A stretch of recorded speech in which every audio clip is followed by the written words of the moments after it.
Is anybody there? I believe I can see that someone who signed up as Mary just came into the room. This is Karen Smith. I'm out here in California in the Bay Area.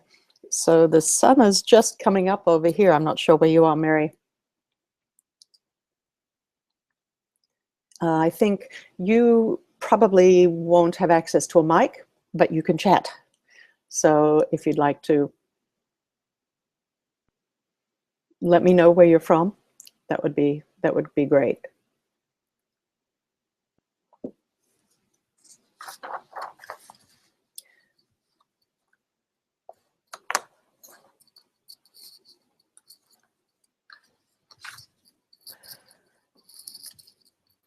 Also, I can see Mary is in New York. Good morning. One of the things about the Google Hangouts, which is a little, and I'll repeat this later on for others too. I can see this, Mary, and one of the things is that while I'm broadcasting here, and it's kind of almost live, there's, I think, about a 15-second or 20-second delay between when I say something and directly into Google. This is all based on Google's Hangout framework. Then there's that 15-second delay before it actually pops up on the screen wherever other folk are. I don't really know why that is. I know that it's always been for the recorded Hangouts, and possibly that's because of, hello. Hi, Karen. Good morning. How are you? Let me just stop my screen sharing so I can see you. Okay. Hi. Good morning. Not good morning. It is good morning for me, but no, that's okay. We just woke up. Well, that's good. I'm glad, because that's what I certainly did not so long ago. Anyway, so I guess you're online.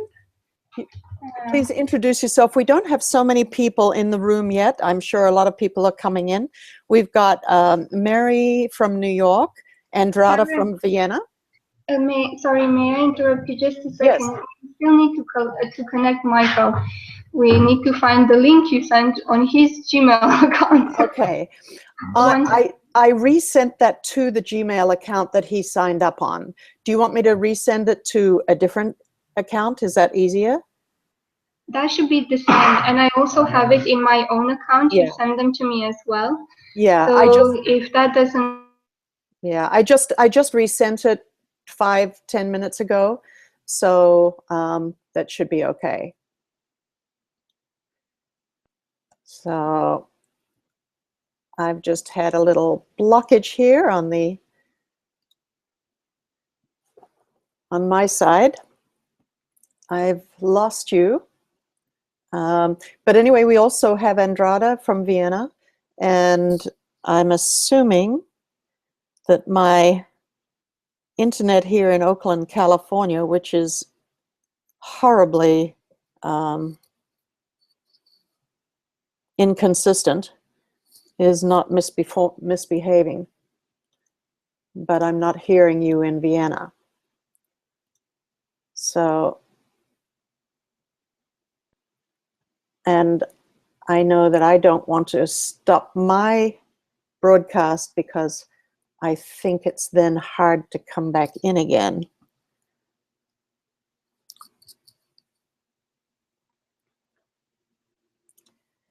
But this is not good.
Oh dear.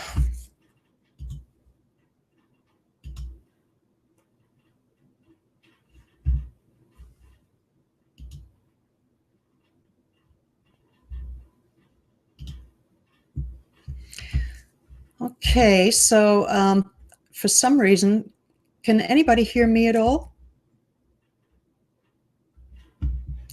If somebody can hear me at the moment, please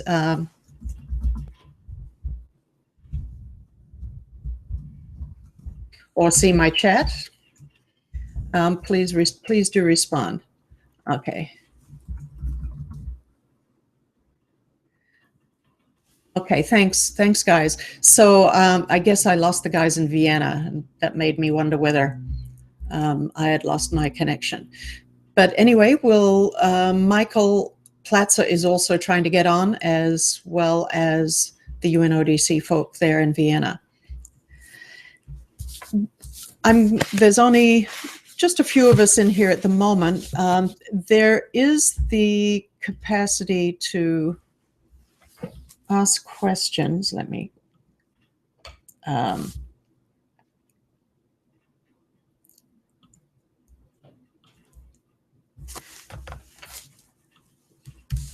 if you have a question, reply to this. You're going to see this pop up, I think, on the right-hand side where you've got the chat, and the slightly different Q&A that's just labeled differently so that in the midst of the chats, and please feel free to talk to one another while the call is going on. If you've got questions for one another, just use the chat for that. Then if you've got a question specifically, targeting one of the presenters, then you can just add that in the green Q&A piece, because then that helps me at least to see that that's a question, and then I'll pass that along to those who are presenting.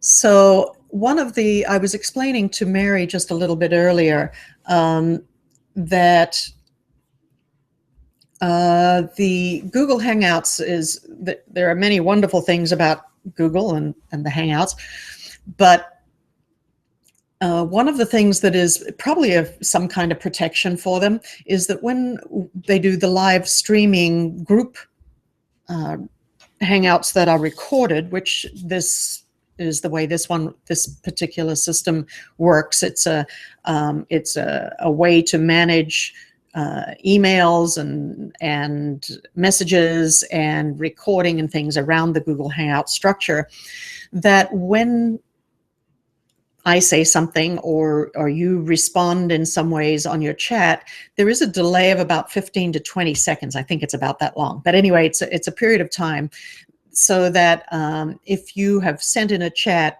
I may see that fairly quickly, but you will not hear my response for about another 15 seconds.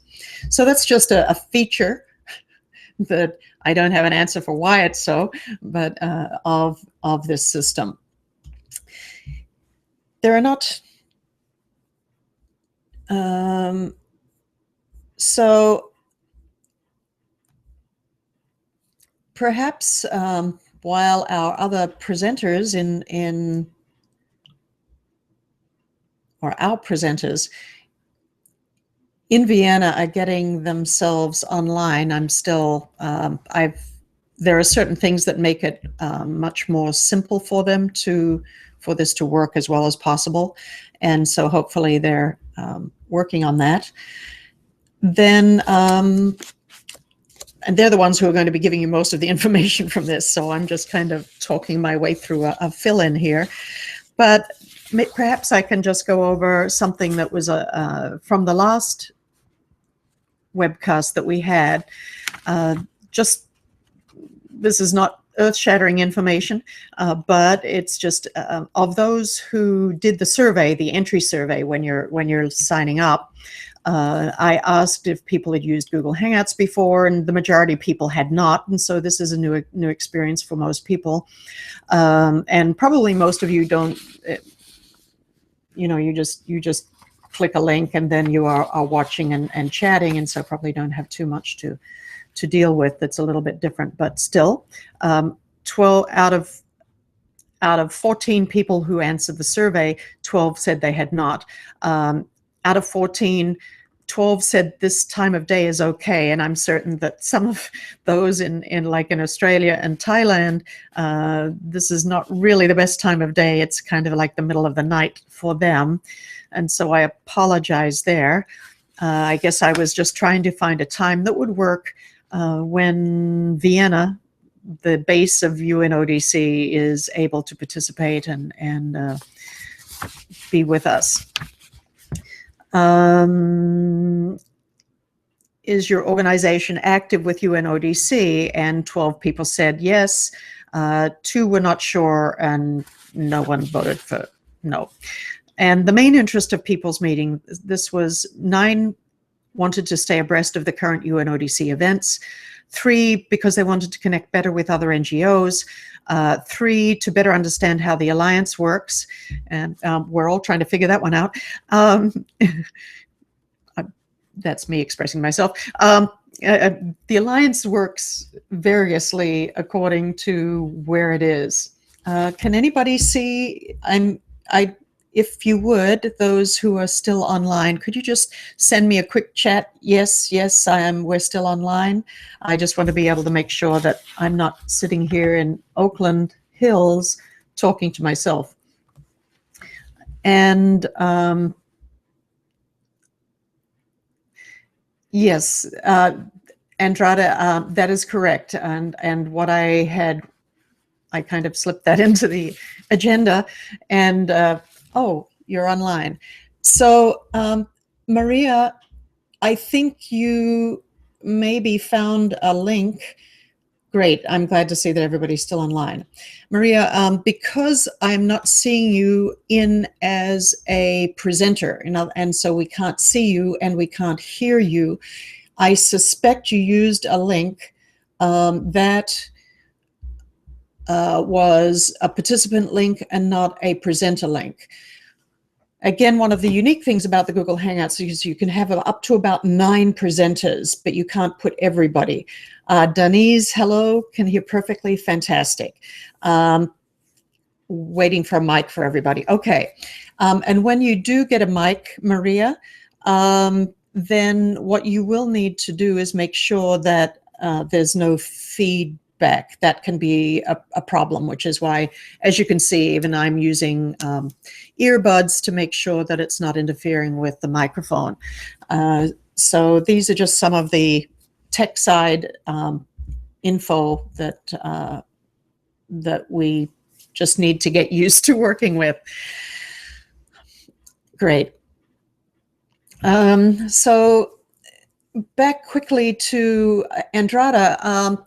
Yes, it is on the agenda, and I know that one of the things that I'm hoping to see is that different NGOs will actually, or representatives from your organizations will actually plan on setting up a, being part of the presentation, because it's does require a special link. You need an invitation. You need to have a Gmail account, which may be different than your organization's account.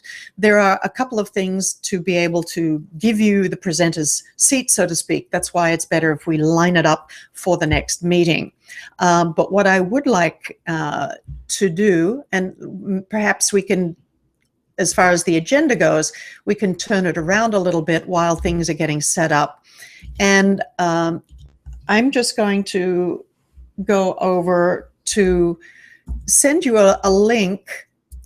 This is the link that if you would like to, as a representative of your organization, participate in one of the webcasts, give a 15, 20-minute presentation on what your organization is doing, what components, what parts of UNODC's work you're focusing on, and especially if, for example, it's just before the Crime Commission or just before one of the meetings that, one of the UNODC related meetings or something other otherwise that is relevant to topics that we're dealing with, to ask to be one of the presenters at that Alliance briefing.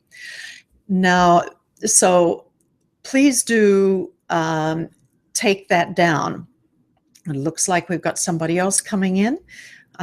Civil society, that'll be Maria and Michael, I hope. Oh, Marilla, is it? We still don't have a mic for them yet. Anyway, so that is there's basically on that page, you can go in and, let me see if I can go in there and do it myself.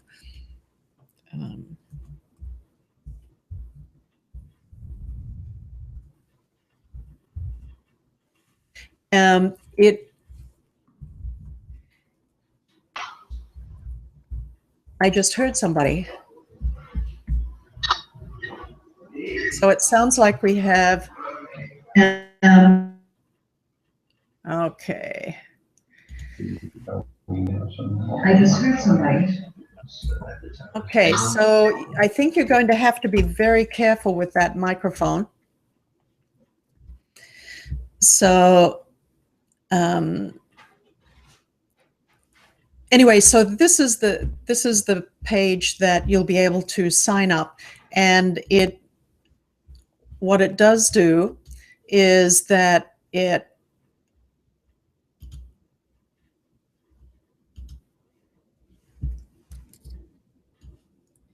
allows you to fill out the form, put in your name, email, etc., and then identify which webcast you would like to present at. Now,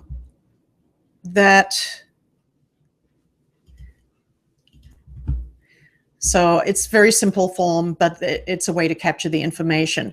I'm assuming at this stage that the Alliance will meet every couple of months, and we've already started a little bit of a pattern here, and that's going from the end of or the very beginning of every second month. So at the moment, I've just put up there that January, February. So like I'm assuming our next meeting will be about February 2nd. So then, if you would like to sign up, if any of your organizations would like to sign up to be able to give a presentation on what you are doing, who you are, what you foresee, et cetera, then that's the way to do that. Now, I can see that we've got Marilla. I think they're maybe not hearing things yet. I can see somebody pacing the floor, and they're not responding to our voice. So I think they're still working on their sound system in Vienna. So let me.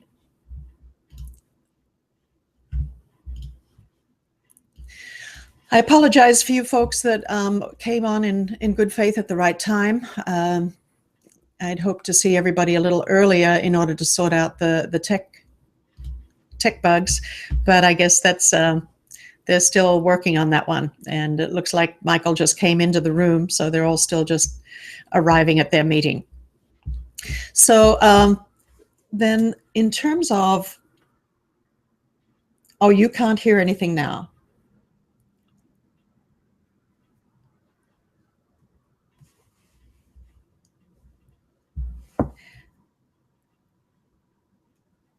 Okay, so they're still working on the mic. And so Dr. Kimberly Garth James, I think not all too far away from where I am. The vision for the Alliance is something that I think collectively we need to work on. But I can certainly tell you a little bit about what I see. And this is a little bit more to do with the piece that I feel that I can contribute based on my experience with the Alliance in New York and my years of working around the UN, but also working with disparate groups. I know that it's not an easy thing to do is to get a group of people together. So one of the main things that I've been trying to do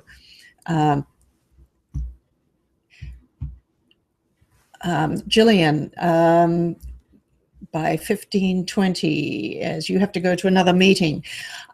One of the challenges, Jillian, if you have a Gmail account, I could let you in.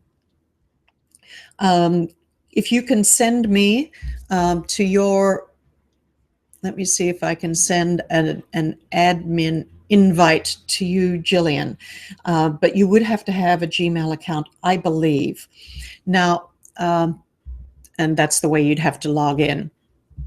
So let me, if I go quiet for a moment, I can see if I can get that done for Jillian. But Kimberly, on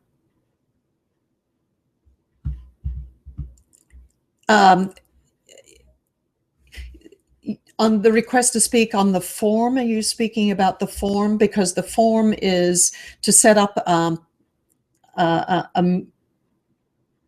to set up a meeting, to set up a time in one of the meetings to speak.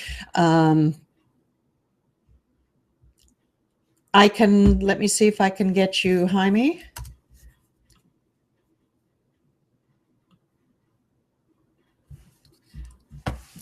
So, because it's really hard for me to think and do some technical details at the same time, I do need to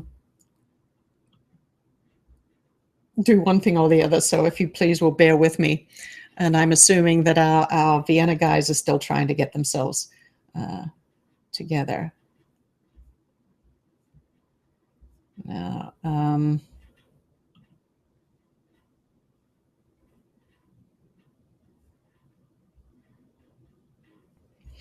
okay, so I think it's going to be difficult for me to invite you to speak live this time. This is why I think it needs to be done in advance. I don't want to go in and do a reset on all of the things that are associated with setting up a webinar. I apologize for that. This is a system that doesn't work quite like GoToMeeting, and which is perhaps a little bit better, but it's also a monthly expense that I personally can't justify at the moment, and the Alliance also cannot manage, at least the component of the Alliance that I handle cannot manage. So that's something that I can't quite do right now, and I apologize for that.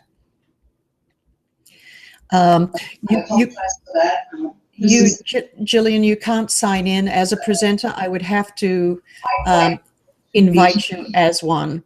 But it's also and that's part of the setup of the whole thing. So it sounds like we're getting to the point where, so that's that again, just to finish that thought, Jillian, that's also why, and I just need to Max, join me. Slavomir. We look like we're full house now. I need to be able to. Okay. Hello. Hi. No, Hi. we can't see. Can you Okay. see? Okay. We can. Okay. So Michael, can you hear me? Okay. Somebody just muted him for the moment. Michael, can you hear me? Yes, we can hear you perfectly. Can you hear us? We can now. We can now. Okay. So just to catch you up with what we've been going over as you've been getting all sorted out. I think we heard most of it. We did hear you speaking. Okay. So one of the things that I know is pressing for many of the folk here, and I know Jillian was wanting to be able to submit some information, is the inability to really choose to make somebody a presenter midstream on this particular system. Every system has its shortcomings and strengths. So that's one of the reasons why using the system we need to set up who's going to be the presenter in advance, and then ideally also so we can set up the tech needs, and audio is always a challenging one for any live event or virtual. But we do need to be able to identify who's going to present at the meetings in advance. So that's why I've asked for people to go to a page, and we can have up to 9 presenters. So we can always have more people online than just, you know, 1 or 2. So so those who are very active and are involved in an upcoming event really should request to be a presenter during the next meetings or whenever the meetings are. And as you can see on the screen, you can see that what we do have is there's a form that you can sign up online, and I've put, let me see, I can also make sure that I've got to make sure that I never click the wrong. That's the address that you need to go onto the Alliance website to sign up for as a presenter for the various briefings. And some of you may want to sign up for most of them. And so we'll be in touch with you about that. Meanwhile, we do have the chat on the side. And then if you want to identify something as to stand out beyond the chat and to be something to be dealt with and addressed in the course of the meeting, then it's probably good if you can, for example, if you see any of those Q&A on the side, if you can type in there and respond to the Q&A side. So Jillian, if you can your comments into the information that you want passed along in the Q&A. You can see it's the green little Q&A in the chat bar. Use that part. Beyond that, what I'm now going to do is to hand off to Michael, and because you're the one right in front of the camera. And so I'll let you, I'll let you take it away from here and carry on with the agenda. Thank you, Michael. Okay, welcome everyone. Can you just tell me how many people are out there? At the moment, we just have 6 who are live out of the total 24 who have registered. Okay. Jillian, Jaime, Dr. Kimberly Garth James from the Stockton area, Mary from New York, and Drada. And so that's, okay. And then others do usually watch the replay. 3 here in the room, plus our friends from the NGO unit. So welcome everyone. We will try this again. I think you've already done agenda item 1, overview of the last meeting and report of the attendance and the outcome of the survey. Is that right? Did I understand that, or do you want to add something to it? No, I think that's basically it. I think I went over the survey already, and attendance was various. Some were live and some watched the replay, and I'm not sure whether that got reflected in the minutes, but that's the case. Okay, good that people went back and listened to us again. The next item on my agenda is report from the femicide events in New York and Vienna. And as I was in both places, I can say they were both successful in different ways. The New York event was very successful in that it drew in a lot of ambassadors in New York. We had about 12 embassies or permanent missions involved with our event there. We managed to publish Femicide 4, which I think is now available to everyone online. We have a few printed copies left. And then we just 2 days ago, we had a femicide, or the International Day for the Elimination of Violence Against Women, which we took into the city for the first time to have a greater whatever. And we got a surprising response. We again got 4 ambassadors to come into the city with us, and several other missions joined us, but a lot of students and of course the NGOs who are interested in this issue. So we're driving the issue forward. For the next crime commission. I understand It's been passed out of the third committee and is now at the General Assembly. I'm talking about the resolution. It calls for more data collection and more awareness raising. I've talked with several other NGOs to try to organize a side event at the next Crime Commission. And we would like to focus on girls, in other words, violence against girls from 4 until, say, 14, who are forced into marriage, who live on the streets, who are incarcerated, who are raped, often sold into slavery, but we'd like to focus on the littlest of us. And I think there's enough language in various UNODC documents which can very clearly point to protection of girls. I think we've done our thing for women. It's not complete. The world's not gotten any better. But I think it would be an interesting event to hold a focus on the girl this time. So that's my idea for the next Crime Commission. If anyone wants to join, please do that. We are going to go forward with a Femicide 5 publication.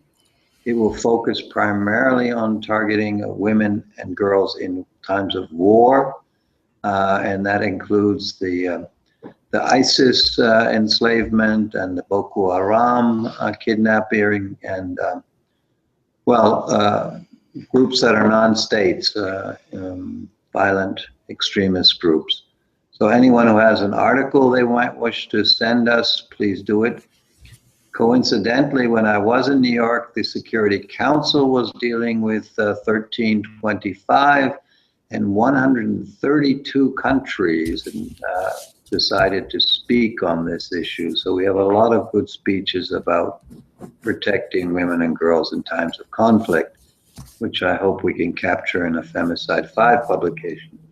So that's what I have to say about femicide at the moment. We still have a strong group here in Vienna, and I look forward to reaching out to others who are out there perhaps listening and want to get involved. Anyone want to comment? The main vocal comments that are going to come are from within the room, Michael. But I will let you know what people add into the chat. And thank you so much for advertising both events. I really appreciated that. And also the Federation of Peace was very helpful in both events. Thanks. You're welcome. So yeah, that's the point of the website. So if others also have events that are taking place in New York or in Vienna that you want posted on the Alliance's calendar, and then send a photo, send a short article, and it can get popped up there. It doesn't do it quite magically all by itself, but it does pretty close. So civil society, I guess that's Maria. You're wanting to say how to look at the group chat. Can you see on the left-hand side of your Michael, or whoever's handling the computer there? You're not handling the computer. If you float your icon, your mouse over the left-hand side of the screen, the edge of the browser, you might see a Webinar Jam Studio. I mean, what it says is a little red lightning thing. If you click on that, if you're not already seeing the chat popping up in the right-hand side, alongside. The chat on the right. But we already have the chat on the right. Okay, yeah. So then if you want to answer, a particular individual chat, then you can respond to it there. So as far as femicide, is that I think that's it. I mean, we have a plan to how to go forward. We will have a Femicide 5 publication, and we plan to have an event at the Crime Commission. So that's it. It's still a horrible thing, and every time you read the news in Syria or in Nigeria, it seems that women are the first victims of of this horrible human behavior. But I think we could turn go to the next agenda item on St. Petersburg. I know Mirella was there and can tell us about it, but Max, who's sitting next to me, also would like to report on a little bit about corruption and what he's been doing. Oh, can I turn? And to add that to that, Michael, Jillian has got a couple of comments in the chat that we, can pay attention to and include in the discussion as well. But perhaps after we've heard from Mirella. Thank you, Karen. Thank you again for organizing this. Maybe before I jump to St. Petersburg, a comment which may be useful to everybody in case you don't know, but the next theme that has been adopted for the Crime Commission is on actually prevent counter-terrorism in all its form and manifestation, including financing of terrorism and technical assistance on the international convention and protocols. And here, speaking about the violence made to women and the horrible things that are made to women by these groups, and it's the right time to speak about the victimization, but maybe also, like we mentioned, also the case of women who embrace somehow the cause of terrorism and go to the so-called women supporting the fighters of this group. But anyhow, I think the issue is about victim here, because that's much more, if we put it on the balance, the horrible and especially like the returning to middle age attitude towards women. This is really horrifying nowadays. So that was one thing. The St. Petersburg conference was very well organized, I must say, by the host country, and we had over 110 NGO representatives. There were 9 resolutions which were adopted. I will not go through all of them, but maybe just to point out to 2.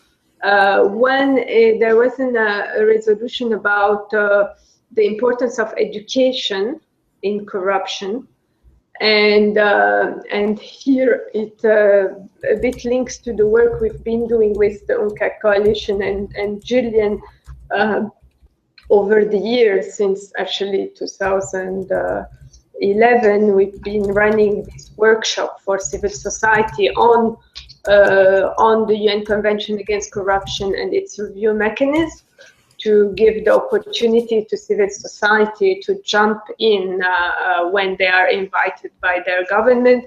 And actually over the years, and since 2014, we've organized stakeholder training where both member of the government and NGOs sits together and takes part to the same session, at least for 2 days. And this have allowed a big number of participation from civil society at the country level.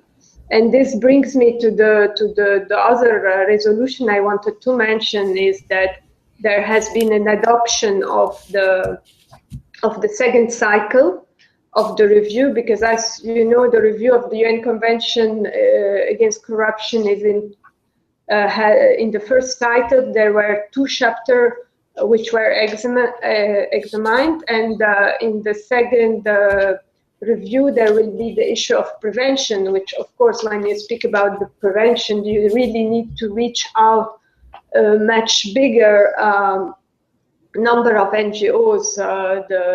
The first cycle was quite technical because we were speaking about criminalization and technical assistance. But in the future, we really need to reach out to more people. Yeah, I don't know. I cannot see the chat from Jillian, so I don't know. I would have liked to say what she said. Yeah. I can read that out for you. It's what Gillian said was she wanted to mention two UNCAC-related issues. First, some concerns about steps taken by UNODC, not Marilla, of course, at the sixth COSP. First, that UNODC exercised prior censorship with regard to a TI document, Transparency International document, and indicated that we were not permitted to display it on the NGO table at the COSP. Her next comment was, in addition, UNODC declined to provide us with copies of draft resolutions at the COSP until the fourth day of the 5-day meeting, and that was unprecedented. And she said, of course, she's got some other related issues that she's not going to go into now, but the UNCAC Coalition is looking for country sign-ons to an UNCAC review transparency pledge and would love support, and she's provided that link. And then I will add, not only that link is available to everybody here in the chat area, but also I will add that link later on to the web page associated with this meeting. What I usually do is put on a web page on for the meetings. It's kind of like where the minutes go, and any relevant links and documents go onto that one page on the website. So that will be added there. So that was Gillian's. They were Gillian's comments. So if you have any insight, I think, Marilla, that would be helpful. Or unfortunately, it's hard to have a discussion beyond this with Gillian not able to intervene. Do you have any insights on her experience there and the concerns? Yeah, of course, I'm fully aware of this. It's, but again, I mean, we have first to keep in mind that the Secretariat, I mean, the host country went, I think, beyond their way in trying to do exactly what happens in other conferences to provide the same kind of service to civil society, which they did. But of course, we shouldn't forget that they don't have this this kind of tradition, so it wasn't always easy for them to understand certain needs. On the resolution, it is being debated in-house. I mean, I personally think that I didn't have them when I left to St. Petersburg, simply because I have to follow so many issues that I just don't have the time to go to the informals. So if my colleague from the Secretariat don't give the text to me, it's very difficult for me to share them with others. We had a briefing session which preceded the meeting, and at this session we had we went through the list of the resolution, mainly the theme, and they were posted on the second day on the website, so the second and third. But you know, you have to have an edited language, so by the time all were posted, yeah, right, it was the fourth day. However, as a civil society organization, you know how to work on these things. You have to go to the member states that is sponsoring it, and we all, I mean, everybody knew on the first day, on the preceding day, which were the NGOs and by whom they were sponsored. So you could get easily a copy directly from the person who has put the draft. So there are a couple of extra things that Gillian just responded that she wanted just to add. So I'm being her proxy voice at the moment. And she wanted to add that there were some very good features at the COSP, especially, you know, regarding the involvement of side events and plenaries. But she wanted to emphasize that the decision that she was talking about not allowing, I guess it was the NGOs, seemed to have been a UNODC decision, not the host country, and that was what she was wondering about. then she added the procedure at the previous COSPs was that we could collect resolutions from document distribution, not posted on the website on the second and third day. Sorry, Mirella, mistaken. Very frustrating not to be able to speak. I hope we can address this next time.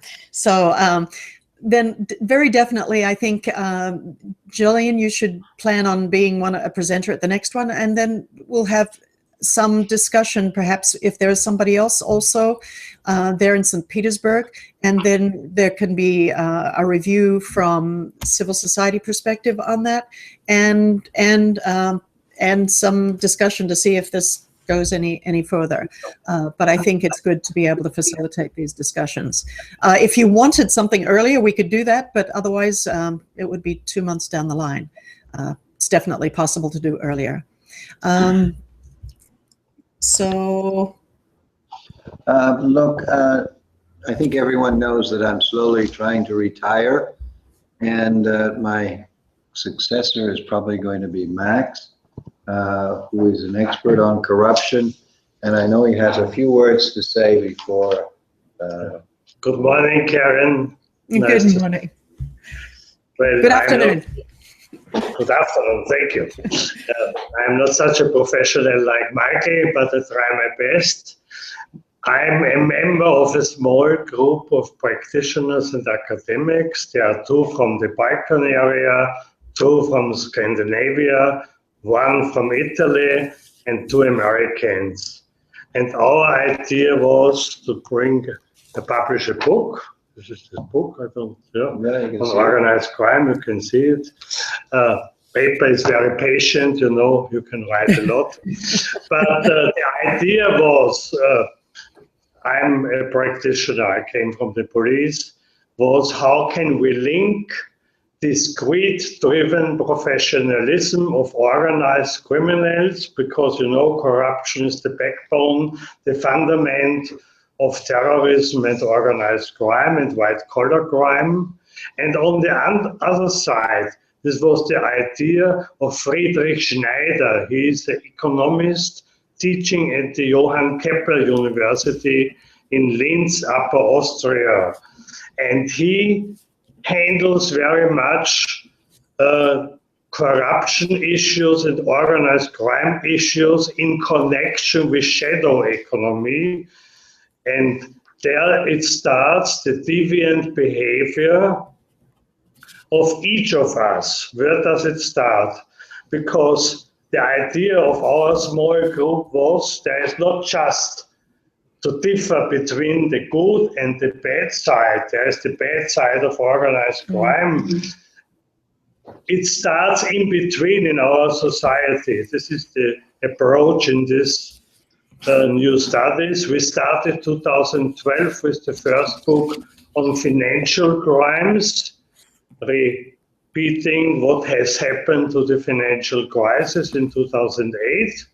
And now we go on in this issue. Why is corruption so dangerous? Because not only it is professional, because it is based in our society. That's the idea. We publish this book now where we discuss with politicians, practitioners and academics in the Parliament of Slovenia. This is a very small place, not so important, but I think the basic idea of Bojan Dobosek, the Slovenian professor for criminology, Ari Antenori, who is researching in Italy the mafia side, and our contribution from Austria with the shadow economy, I think that makes a new approach, and maybe it's interesting, I don't know. I try to set up at the Crime Commission maybe a round table, and if it finds interest in the public or in the academic field, I would be very happy. Thank you. Thank you. Thank you. So we're going to be... Yeah, one sentence more, sorry to bother you again. There is a society, a so-called European Academy of Science and Arts. This is run in Salzburg by Dr. Unger. He is basically a medicine man, but he set up this academy, and this is they are collecting about 1,000 academics in the world of Europe especially, but many are coming from other continents, and there is maybe the first possibility to set up a symposium or a seminar for 2 to 4 days. This we have to discuss. And the symposium shall deal with repression and prevention of challenges of terrorism, organized crime, and corruption. This is the first step to prove our theory, if it works or not. So now I finish. Thank you. It makes me wonder if I can hear myself going back. I wonder if perhaps we, if things are going to move toward, as Mirella said, prevention of counterterrorism in all of its forms for the next crime commission, whether there would be some benefit to, in between, perhaps not even every 2 months, to doing something once a month to have a discussion that follows through. I don't know. They could be smaller. We could use different mechanisms. The concept of this type of alliance meeting is a little bit more like presenter and to share information.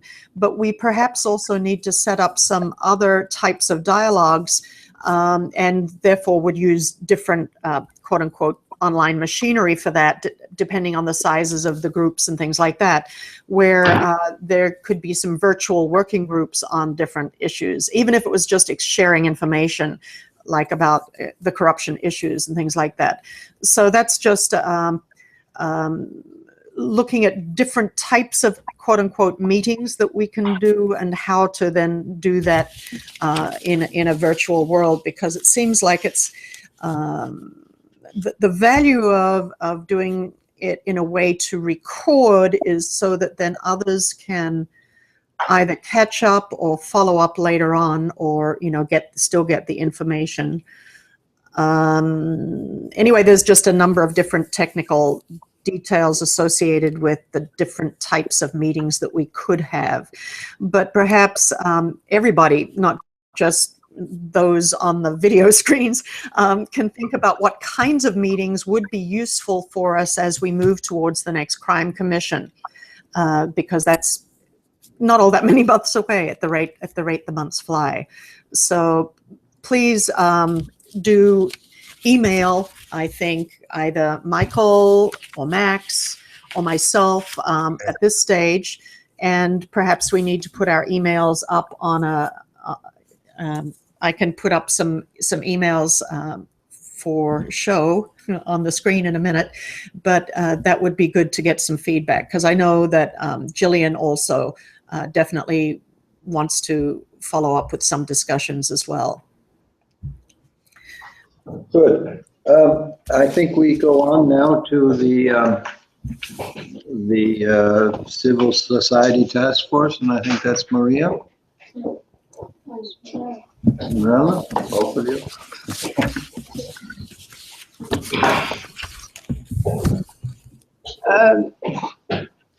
Yes, actually today we had the visit of the president of the General Assembly here in Vienna, and I left in my office two NGO representatives who the chair of the Vienna NGO Committee on Drugs and who is also the chair of the Civil Society Task Force. As you may know, the UNGES 2016 is going to be attracting a lot of attention over the world, and especially by civil society organizations. It's going to be in April in New York. Meanwhile, there are a number of things in preparation, including a civil society interactive dialogue that will take place in New York, most probably on 10th of February, and it's going to be hosted by the President of the General Assembly. Maybe Maria wants to add something about. Thank you. Right. So on a practical note, as you may know, on the Civil Society Task Force for the UNGAS, they tried to bring NGO representatives that covered various dimensions related to the world drug problem. And among them, there is also Andrea Hugo. She serves as the global voice for criminal justice on drug-related matters. So if anybody from the Alliance would have any input in this regard, she would be the person to liaise with to make sure that the criminal justice perspective is well reflected in the discussions that are taking part during this preparatory process for the UNGAS. And on the practical side, in January, the application period for side events at the UNGAS in New York is going to take place. It's going to be very short, for about 3 weeks. Then, as Mirella noted, in February, there's this interactive dialogue that will be organized by the task force in New York. And as we come closer to the UNGAS, also in New York, on the 18th of April, this a CSO, a civil society forum is being planned, also by the Civil Society Task Force. So these are events in New York where members that are based there could participate in. But of course, beforehand, for those that have the possibility, they'll be to come to Vienna, there'll be the CND in March from the 14th to the 22nd. I know it's a bit of a mouthful, a lot of details, events, locations, and whatnot, but we'll add all these in the minutes so that the information is accessible to everyone. Thank you. And then if there are any relevant email addresses and or, existing online links, then that really helps people to complete the communications loop. So, okay. Michael. Yeah, Slavomir Rado, who has joined us, would like to make a comment. Good morning, Karen. Good morning, everybody. I listened to what Mirella and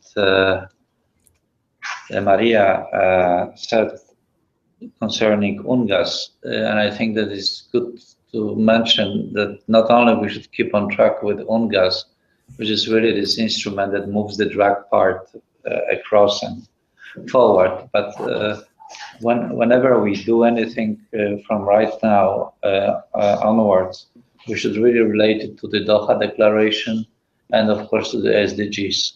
So in a sense, this will sort of, will keep in line with this, because I already have a feeling that we have forgotten about the Doha Declaration, even if it's not adopted yet, probably by the General Assembly. But also about the SDGs, because the momentum sort of heat, and everything wears off. But this is the right moment, really, to start in January, in really connecting everything to the SDGs that we are doing at the side events, at other places that we have also here, that Max Edelbach mentioned, because otherwise this will go sort of apart again, and it should never go, because this is a remarkable achievement, the SDGs. Thank you. Thank you. Thank you. So that's good to be reminded to keep anchoring a lot of our work to core points. Michael, did you have? No, I agree with Slavomir very much on this, that we can't forget the Doha Declaration nor the SDGs. And of course, right now we have the Paris Summit, which is occurring. And I think we also have to be related to the big UN issues. Our Academic Council on the United Nations, which will meet in January, will concentrate on security issues, peace and security issues. What was very successful is that another event we arranged in New York together with your friends was on the so-called Vienna Vision, which was how actually the UN organizations here in Vienna do in fact work together with each other to create a peaceful, sustainable, renewable world. So I do think Slavomir's right. We should use the language or the rhetoric, if you will, that is now common, and not just pretend we're off in our own little world. So I think, yeah, let's stay together, work with our colleagues in human rights, in the World Bank, in the UNDP, at the WHO. We are not really our own separate organism. Now I see a next point. Someone has put down invitation to members to brief the Alliance in future meetings on their organization's work relevant to upcoming UN meetings and global issues, which I guess is what I was talking about. There are a lot of things happening. I know Slavomir just came back from the American Criminal Justice Society. Is there anyone who wanted to speak about this, except you wanted to extend a general invitation to organizations to brief us?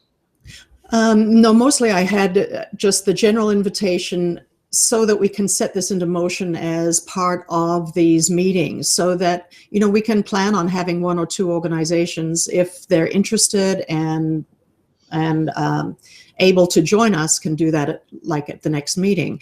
But perhaps even now, since Slavomir is there, perhaps he could give a little brief on his organization and get this ball rolling. This is not that I'm sort of particularly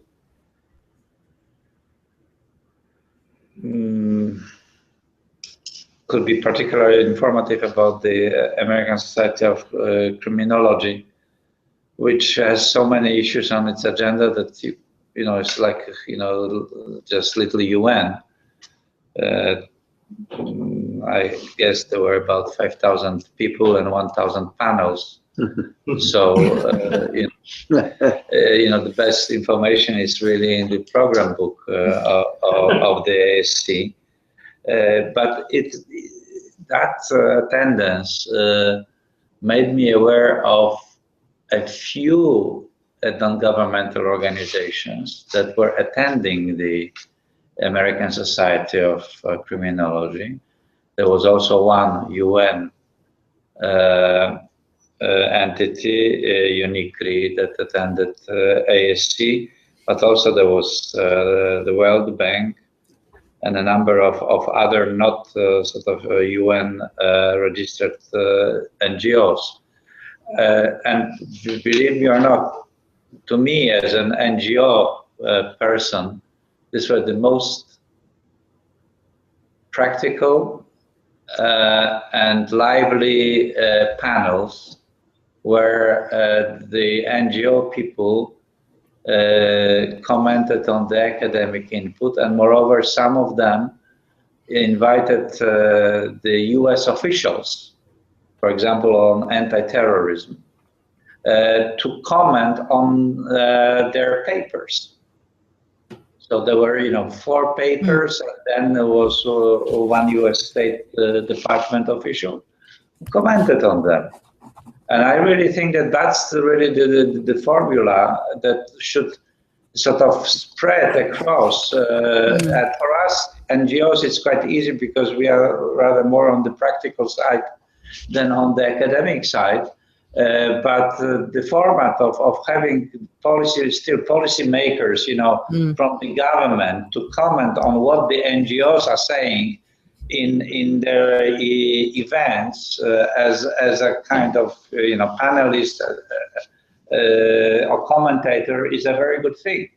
And of course, it requires far more time than preparation of a simple side event, because you know, they need governmental clearances, and it's usually a very hot issues, and not everybody would be willing to do so. But it was really something very interesting and refreshing to bring into the academic world this kind of insights from the government. So I would very much encourage others to do it.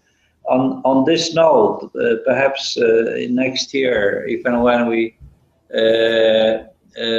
start planning this, there is an European Society of Criminology in Münster in Germany in September, and then it's of course American Society of Criminology in New Orleans in November, 16th to 19th of November, where perhaps this kind of a formula can be tried.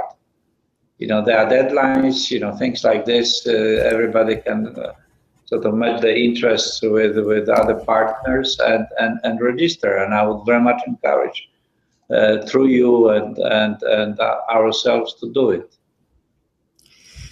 Thank you. That actually sounds like a very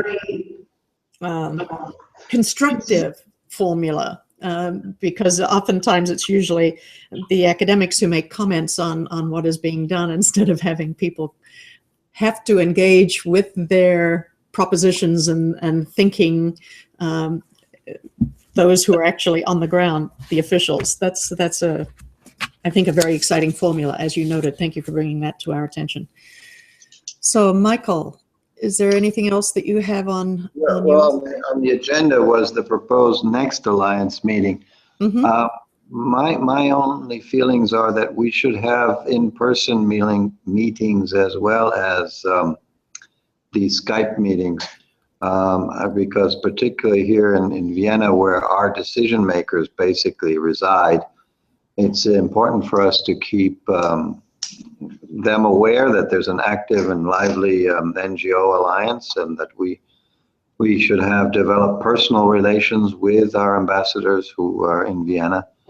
And so I would propose that we alternate the meetings, which we can report on to you and to others who are not here, but that we take advantage of my presence and Slavomir and Max's presence, that we would set up a schedule of meetings with the Americans, the French, the other friendly countries on specific themes, and ask them also what their priorities are at the Commission. So that would be my proposal, that yes, we could have your meeting in 2nd February, but Miral and I were also talking about trying to have a meeting with the French at some time soon. They were very vocal 2 days ago on the femicide issue. It's a new woman ambassador, and I certainly would like to develop our relationships with her. So that's my feeling, is that we should keep our person-to-person things, and also try to maximize our own outreach to faculty and policemen and practitioners here in Central Europe. Absolutely, and I would hope that we actually end up with quite a list of different types of meetings that the Alliance has. And so there, it's just a matter of when you plan to do that there in Vienna, we add that to the events, the calendar online, just so others, as many people as possible, know when and how to meet with you. And then perhaps we can also facilitate other kinds of more, smaller dialogues on specific topics. But definitely it doesn't, I'm not suggesting the whole Alliance go virtual, not at all. But just to also wanted to find ways to bring in some of the disparate groups that are far-flung, such as myself, and to still be able to participate in whatever way that we can. So, Michael, will you then communicate when you plan to have your local meeting? We'll explore with the French first of all, because she was at the femicide event on Friday, and so we will work down the list of people we have in mind. It may also be interesting to have a discussion, perhaps online, with one of the directors here in UNODC as well. Right, because when you do have like a speaker, if it can be just recorded, and this mechanism can be used without everybody participating necessarily, from everywhere else. Anyway, if you have a meeting in a room and the tech is set up, then it can be made available to others as well. That's all. So, but definitely, I would encourage many people-to-people meetings, because that's exactly what we need. Yeah. Do we have any other business? Anyone? I haven't seen anything in the chat lately in terms of questions or additional business. So I think as far as the agenda, we've probably made our way through for this time. And again, just would encourage people to email, and I will send out perhaps your email address again, and who on the UNODC side? Do you want Maria or to The NGO.unit address is at okay. .org. And perhaps, Okay. Mirella, could you tell us about the intersessionals and the reconvene meetings next week? Yes, next week it's going to be another very busy week. The part for the reconvene Commission on Crime is actually small and concentrate between the Thursday and Friday next week. But for the entire week, there are meetings related to UNGAS, plus some 15 side events organized by all sorts of NGOs. So yes, we have ahead of us a very busy week next week. If you have any specific question, I mean, I'm happy to answer. The Vienna NGO Committee is also having his quarterly meeting. There's a new board. What date? The time. Okay. For those who didn't hear, the Vienna NGO Committee is on the 10th of December. Okay, we'll try to keep you abreast, or maybe send you a. It's all on the. It's all on the website if you go to the CND, and because the Tuesday is an intersessional, the Wednesday is the UNGAS special session, and then start the reconvene. So They'll be busy. Thank you very much for taking the time, Mirella, to be here with us, because it really does, I think, show your support is very helpful. More than helpful. thank you. Okay, till the next time. Yes, Bye-bye. well, thank you very much, everybody, and we'll see you again soon. Bye. Thank you, Bye-bye. Karen, for organizing this. All the best. Bye-bye. Bye.